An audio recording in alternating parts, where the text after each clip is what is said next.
বিশ্বনবী বলেন, আলা উখবিরুকুম বি আফদল দারাজা, আলা উখবিরুকুম বি আফদল মিন দারাজাতিস সিয়ামি ওয়াস সালাতি ওয়াস সাদাকা। হে আমার উম্মতেরা, নামাজ, রোজা, দান, দেখেন নামাজ, রোজা, দানের চেয়েও বড় কোনো শ্রেষ্ঠ ইবাদতের কথা আমি কি তোমাদের বলবো না? সাহাবারা তো অবাক, বলে কি নামাজের চেয়ে বড় ইবাদত, রোজার চেয়ে বড়, দান করার চেয়ে বড় ইবাদত? সাহাবীরা বললেন, বালা ইয়া রাসূলুল্লাহ। নবী বলেন, বিশ্বনবী বললেন, নামাজের চেয়েও বড়, রোজার চেয়েও বড়, যাকাতের চেয়েও বড়, সাদাকার চেয়েও বড় একটা ইবাদত আছে, আমি কি তোমাদের বলবো না? সাহাবারা বললেন, ইয়া রাসূলুল্লাহ, বালা, অবশ্যই বলবেন, সেটা কি? বিশ্বনবী বললেন, ইসলাহু যাতিল বাইন।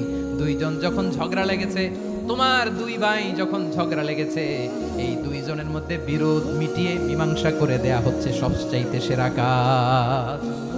দুইজন ঝগড়া লাগছে, ইসলাহু যাতিল বাইন, দুইজনের মধ্যে মিলিয়ে দেয়া, এটা নামাজ, রোজা, সাদাকার চেয়ে বেশি সওয়াব। সুবহানাল্লাহ, এত আস্তে।